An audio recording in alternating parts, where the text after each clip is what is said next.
오늘의 주요 뉴스입니다. 서울 아파트값 상승폭이 3주째 줄고 있습니다. 고강도 대출 규제 효과라는 분석에 더해 그동안 급등한 집값에 피로감이 쌓였다는 분석도 나옵니다. 정부가 오늘 전기차 화재 안전관리 대책을 발표했습니다. 배터리 인증제를 다음 달로 앞당겨 시행하고 배터리 정보 공개 의무화 등 세부 대책을 공개했습니다. 전통적으로 주식시장이 약세를 보이는 9월, 미국발 경기 침체 신호까지 자산시장에 나타나면서 국내 주식과 가상자산 대장주인 비트코인이 하락폭을 키우고 있습니다. 메르세데스 벤츠 코리아의 최대 딜러사인 한성자동차 노조가 오늘 파업에 들어갔습니다. 앞서 인천 전기차 화재 사건에 전기차 판매량도 반토막 나면서 내후외환에 봉착한 모양새입니다.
여러분 안녕하십니까? 9월 6일 센 경제 라이브 시작합니다.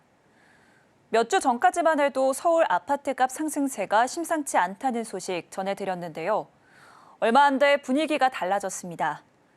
정부가 지난달 공급 대책을 내놓은 데 이어 최근 고강도 대출 규제까지 더해지면서 서울 아파트값 상승폭이 3주째 줄고 있습니다. 이지영 기자입니다.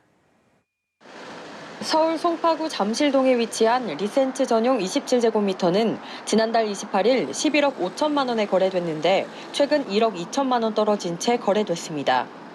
성동구 금호 현대 전용 79제곱미터도 지난달 31일 10억 500만 원에 거래됐지만 약 한 달 만에 8천만 원 빠졌습니다.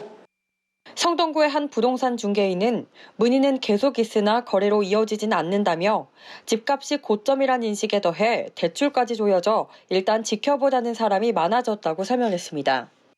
한국부동산원에 따르면 주간 서울 아파트값 상승률은 8월 둘째 주 0.32%로 정점을 찍은 뒤 상승폭이 축소되고 있습니다. 6월에서 7월 급증했던 서울 아파트 거래량도 8월부터는 주춤한 모습입니다. 오늘 기준으로 4,173건. 아직 이달 말까지 남아있긴 하지만 7월 거래량에는 미치지 못할 것으로 보입니다. 단기간에 아파트값이 오른 데에 따른 피로감과 강화된 대출 규제로 매수세가 식었다는 분석이 나옵니다. 정부에서 대출 규제로 인한 매수 여력들이 많이 약화되었기 때문이고 지금 서울의 경우에는 또 가격이 오랫동안 많이 상승을 했기 때문에 정부의 대출 옥죄기 정책이 아파트값 상승 속도를 늦췄을 뿐 오름세는 여전할 것이란 전망도 나옵니다. 앞으로 공급은 더 부족해 지금 사지 않으면 아파트값이 더 오를 거란 불안 심리와 더불어 하반기 미국 금리 인하 기대감이 계속해서 나오고 있기 때문입니다. 서울경제TV 이지영입니다. 정부가 오늘 전기차 화재 안전관리 대책을 발표했습니다. 배터리 인증제를 다음 달로 앞당겨 시행하고 배터리 정보 공개 의무화, 소방 대응 능력 강화 등 중장기적으로 시행할 세부 대책을 내놨습니다. 이혜랑 기자입니다. 인천 아파트 지하주차장 화재가 발생한 지 한 달. 방기선 국무조정실장은 오늘 정부 서울청사에서 전기차 안정성 확보 방안 등을 담은 전기차 화재 안전관리 대책을 발표했습니다. 먼저 전기차 제작 시 정부가 배터리 안전성을 사전 인증하는 인증제를 내년 2월에서 올해 10월로 앞당겨 시행한다고 밝혔습니다. 배터리 정보 역시 셀 제조사와 주요 원료 등까지 의무적으로 공개하도록 했습니다. 사업자 책임도 강화해 완성차 업체가 제조물 책임보험에 가입하지 않을 경우 보조금 지급을 제한합니다. 배터리의 상태를 감지하고 경고하는 배터리 관리 시스템의 기능을 개선하는 한편 BMS 기능이 없는 구형차에는 무료 설치를 추진하는 내용도 포함됐습니다. 충전량을 제어하는 스마트 제어 충전기 보급도 올해 2만 대에서 내년 7만 1,000대로 확대하기로 했습니다. 자동차 제조사에서는 과충전으로 화재가 발생된 사례는 없다고 지적을 해왔는데 정부 측은 BMS의 비정상 작동 등에 대비한 것이라고 강조했습니다. BMS의 자체 내에서 문제가 발생할 경우에는 충전기 상태에서 다시 한번 체크를 해주는 거라고 생각을 해주시면 될 것 같고요. 사실 화재라는 것이 2중, 3중 장치, 안전장치를 통해서 방지를 해야만 국민들께서 안심하실 수 있다고. 신축 건물 지하주차장에는 화재 초기 진압을 도울 수 있는 습식 스프링클러 설치를 의무화하고 동파 우려가 있는 건물엔 준비 작동식 스프링클러 설치를 허용합니다. 구축 건물은 평시 점검을 강화하기로 했습니다. 내년 시행 예정이던 기존 건물 전기차 주차 구역 및 충전시설 확대 의무 이행은 1년간 유예합니다. 캐즘 극복에 제동이 걸릴 수 있다는 지적에 충전기 보급 목표는 유지할 것이라고 밝혔습니다. 서울경제TV 이혜란입니다.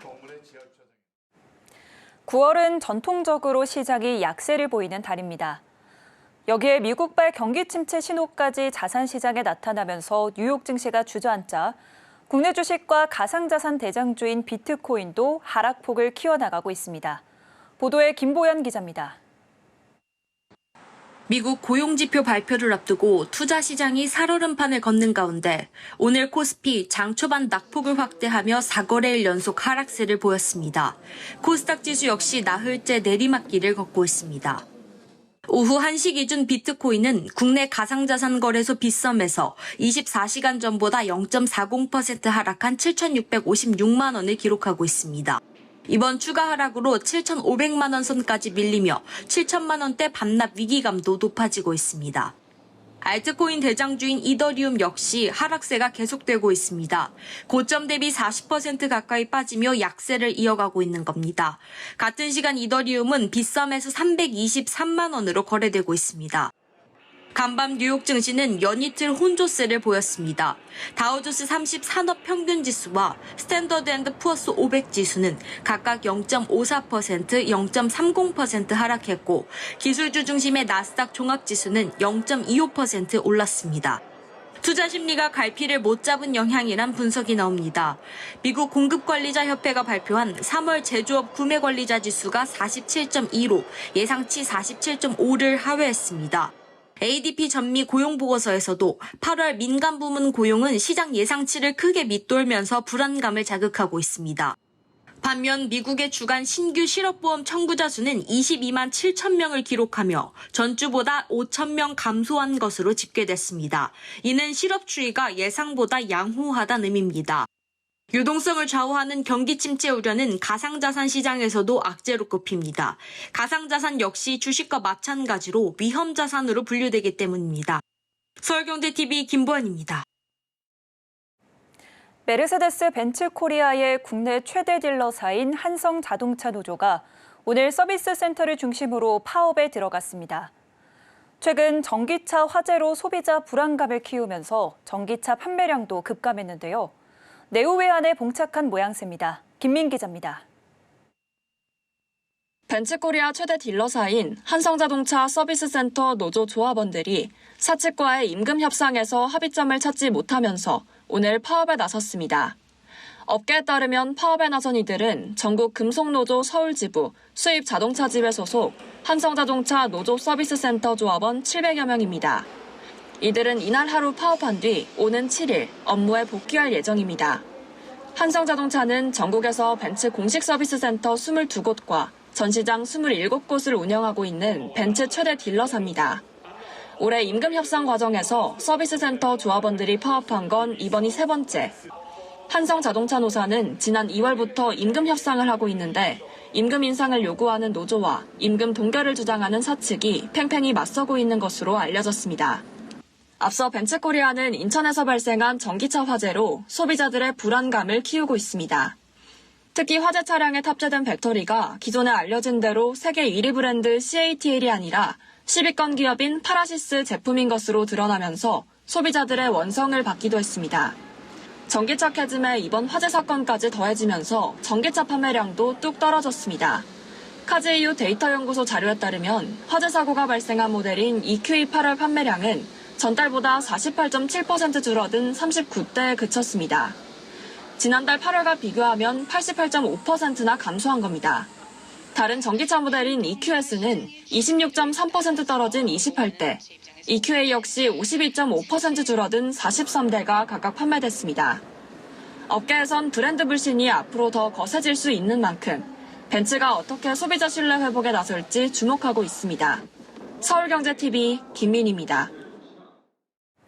김병환 금융위원장이 저축은행 업권의 철저한 건전성 관리를 당부했습니다. 부동산 PF 부실 정리에 속도를 내도록 강조하는 한편 앞으로는 신용평가 역량 등을 강화해 서민 금융공급 역할을 충실히 할 것을 주문했습니다. 김도화 기자입니다. 김병환 금융위원장은 오늘 오전 정부 서울청사에서 저축은행 업권 간담회를 열었습니다. 오늘 간담회에는 오하경 저축은행 중앙회장과 8개 저축은행장, 업계 전문가 등이 참석했습니다.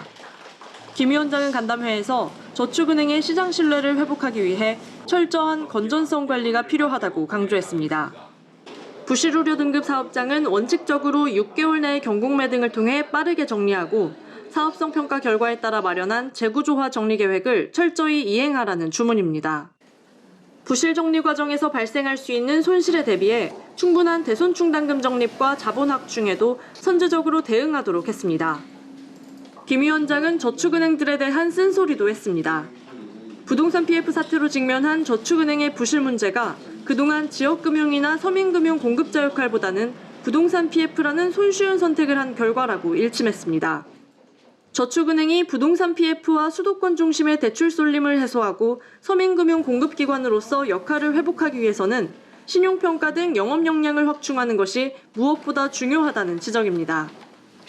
앞으로 저축은행 업계가 주기적인 신뢰 문제를 겪지 않도록 특정 자산의 쏠림에 따른 위기가 반복되는 현실을 냉정하게 진단하고 신속한 위기 극복과 저축은행 본연의 역할 회복에 역량을 집중해야 하는 중요한 시기입니다. 김 위원장은 또 저축은행들이 급격한 디지털 전환 등 영업 환경 변화에 효과적으로 대응하지 못해 업계 경쟁력을 잃어가고 있다고 진단했습니다. 김 위원장은 업계 스스로가 적극적인 디지털 전환 노력과 비대면 영업 채널 확대 등 비용 구조 개선 및 판매 채널 다각화가 시급하다면서 이러한 환경 변화에 따른 저축은행의 포지셔닝 재정립과 제도 개선 방안에 대해 함께 고민하겠다고 약속했습니다. 서울경제TV 김도아입니다. HD현대건설기계와 HD현대인프라코어가 미국 조지아주 항만도시에 HD현대통합 커스터마이제이션 센터를 열었습니다. 국내에서 생산한 반제품을 고객의 주문 사양에 맞춰 현지에서 조리 완성하는 시설인데요. 양사는 북미 시장 점유율을 높이기 위해 전략적으로 추진 중인 교차 판매 거점으로 활용한다는 계획입니다. 이수빈 기자입니다. 미국 조지아주 항만도시 브런즈윅에 연면적 약 4만 1,300제곱미터 규모로 들어선 HD현대 통합 커스터마이제이션 센터.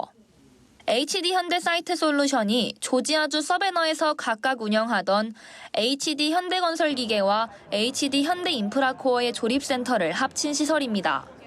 HD현대 사이트 솔루션은 HD현대 건설기계부문 사업 중간지주 회사로 산하의 HD현대건설기계와 HD현대인프라코어를 자회사로 두고 있습니다. 양사는 규모의 경제를 통한 유무형 시너지뿐 아니라 미국에서 두 번째로 로로선을 많이 취급하는 브런즈윅항과 연계해 상당한 물류비 절감과 납기 단축 효과를 거둘 것으로 기대하고 있습니다. 이 센터는 한국에서 생산한 반제품을 고객의 주문 사양에 맞춰 현지에서 조립, 완성하는 시설입니다. 주문 제작 방식이 일반적인 건설기계 사업 특성상 시장 확대를 위해 필요하다는 게 HD현대 사이트 솔루션의 설명입니다. 글로벌 시장조사 기관인 블루이브 컨설팅에 따르면 북미 건설 장비 시장 규모는 연평균 6%씩 성장해 오는 2028년 약 400억 달러에 달할 것으로 전망되고 있습니다. HD 현대사이트 솔루션은 통합센터를 양사가 북미 시장의 점유율을 높이기 위해 전략적으로 추진 중인 교차 판매 거점으로도 활용한다는 계획입니다. 서울경제TV 이수빈입니다. 삼성 스마트싱스가 올해 10주년을 맞았습니다. 삼성 스마트싱스는 2019년 가입자 수 1억 명을 넘은 데 이어 지난 8월 3억 5천만 명을 돌파하는 등 가입자 수가 꾸준히 증가하고 있습니다. 현재 연동을 지원하는 브랜드는 340여 개에 달합니다. 삼성전자는 지난 2014년 미국 IoT 플랫폼 업체인 스마트싱스를 인수했으며 이후 삼성전자의 기술과 역량을 더해 삼성 제품뿐 아니라 파트너사 제품까지 연동해 고객의 라이프 스타일에 맞춘 통합 연결 경험을 제공하는 플랫폼으로 성장시켰습니다. 특히 2019년에는 가전제품과 연동해 홈 라이프 서비스를 론칭하는 등 고객 경험을 확장했습니다. 2022년에는 TV 등 삼성 주요 제품에 스마트싱스 허브를 탑재하기 시작해 별도 허브를 구매하지 않아도 다양한 IoT 기기를 연결해 안정적 연결 환경을 구축할 수 있도록 했습니다. 삼성전자는 올해를 스마트싱스의 미래를 시작하는 중요한 시기라고 보고 인공지능 기술을 강화하며 B2B 사업을 본격화한다는 계획입니다. 한국소비자원이 전국 20살 이상 이동통신 가입자 1,500명을 대상으로 온라인 설문조사를 진행한 결과 1인당 월평균 통신요금은 6만 5,027원으로 집계됐습니다. 이는 지난해보다 1.3%가량 낮아진 수치입니다. 반면 알뜰폰은 2만 원이 조금 넘어 3분의 1 수준이었습니다.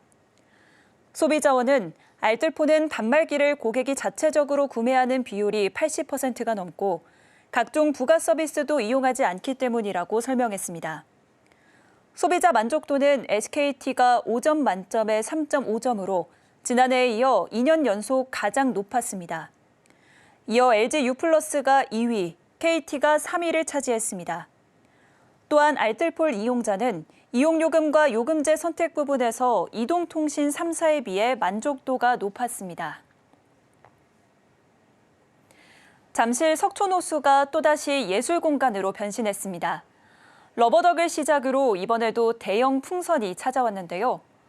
롯데물산이 롯데월드몰 개장 10주년을 맞아 공공예술 프로젝트를 기획했습니다. 이혜연 기자입니다. 러버덕, 슈퍼문 등 대형 풍선으로 매번 시민들의 사랑을 받은 석촌호수에 이번엔 랍스터가 떴습니다. 하와이안 셔츠에 왕관을 쓰고 튜브를 탄 플로팅 랍스터킹. 높이 16m, 너비 30.5m의 초대형 풍선입니다. 롯데월드몰 개장 10주년을 맞아 석촌호수 일대가 미술관으로 변신했습니다. 롯데물산이 송파구청과 손잡고 공공예술 프로젝트 랍스터 원더랜드를 기획한 겁니다. 지난 2014년 10월 개장 이후 롯데월드몰을 꾸준히 사랑해준 고객에게 감사한 마음을 담아 이색 전시를 꾸렸습니다. 전시는 세계적인 팝 아티스트 필립 콜버트와의 협업으로 이뤄졌습니다. 차세대 앤디 워홀이라고 불리는 이 작가는 랍스터를 소재로 재치와 상상력 넘치는 작품을 창조합니다. 그는 석촌호수에서 역대 최대 규모의 작품을 선보이게 됐습니다. The spirit and the energy and the way of thinking here are very inspiring, and I always it makes me believe in the possibility of art and even to dream more in my own work. And so it's had a big influence on me as an artist. That's why I guess I feel so happy to bring so many of my works. 석촌호수에도 야외 잔디광장 월드파크에는 마르셀 듀샹의 샘을 재해석한 랍스터, 문어를 뒤집어 쓴 랍스터 등 대형 풍선 작품 5점이 함께 전시됩니다. 롯데월드몰 2층 넥스트 뮤지엄에는 오는 10월 13일까지 회화, 조각, 설치 작품 등 총 14점과 함께 랍스터 포토존 8곳을 만날 수 있습니다. 어느덧 10살이 된 롯데월드몰과 함께 유쾌함과 즐거움을 함께 나누는 사람들. 롯데월드몰이 긍정적인 메시지를 전한 만큼 앞으로의 10년도 희망찬 미래가 될지 기대되고 있습니다. 서울경제TV 이혜연입니다.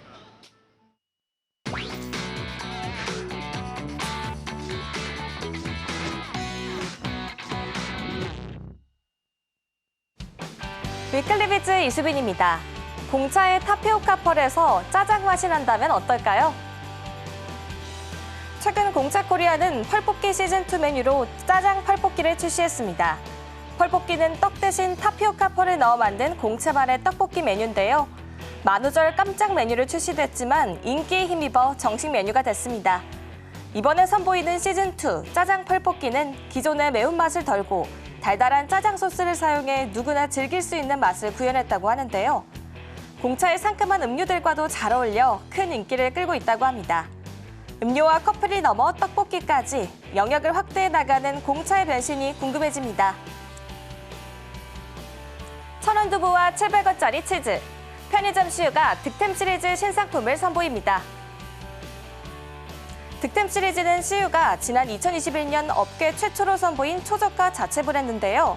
최근 득템 시리즈 신상품으로 두부 득템 상품을 1,000원에 출시했습니다.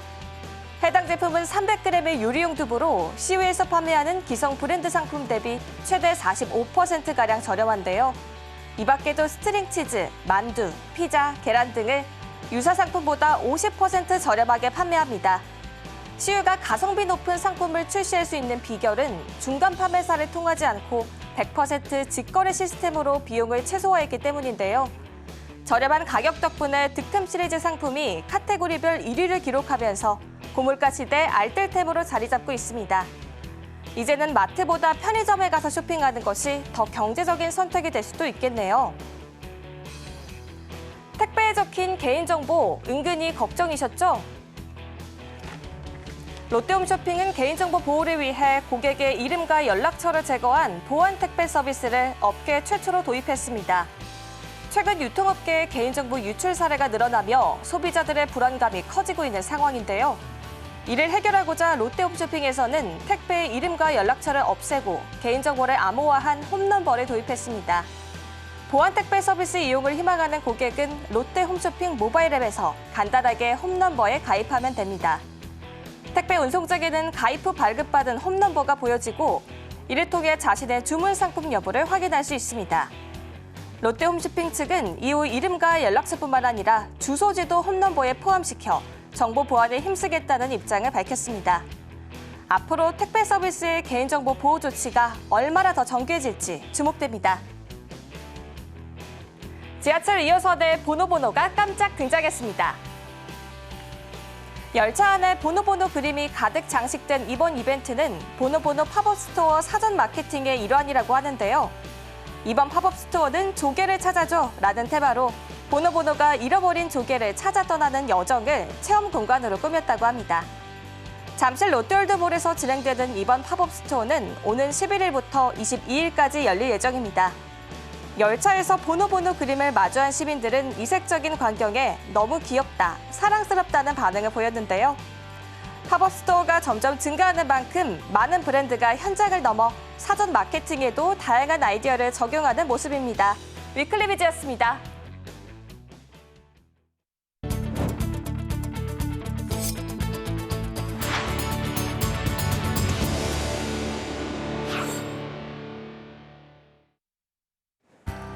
SC제일은행이 임원 후보 추천위원회를 열고 이광희 부행장을 차기 은행장 최종 후보자로 추천했습니다. 임추인은 재무적 성과를 꾸준하게 달성하고 지속 가능한 금융을 선도하는 데 기여한 점 등이 높게 평가됐다고 설명했습니다. 현대차 기아가 전기차 안심 점검 서비스를 매년 실시하고 배터리 관리 시스템 기술 고도화도 확대하기로 했습니다. 정부가 오늘 발표한 전기차 화재 안전관리 종합대책과 보조를 맞춰 민간 차원에서도 전기차 안전을 더 강화하려는 포석입니다. 삼성전자의 최신 인공지능 기능이 갤럭시 S23 시리즈와 Z 폴드 5, 플립 5에서도 쓸 수 있게 됐습니다. 삼성은 이들 모델에 갤럭시 AI 신기능 업데이트를 순차 적용한다고 밝혔습니다. 소상공인시장진흥공단이 4인 기준 올 추석 차례상 비용을 조사했더니 전통시장이 29만 8,313원, 대형마트가 37만 1,097원으로 나타났습니다. 전통시장이 7만 2천 원가량 더 저렴했습니다.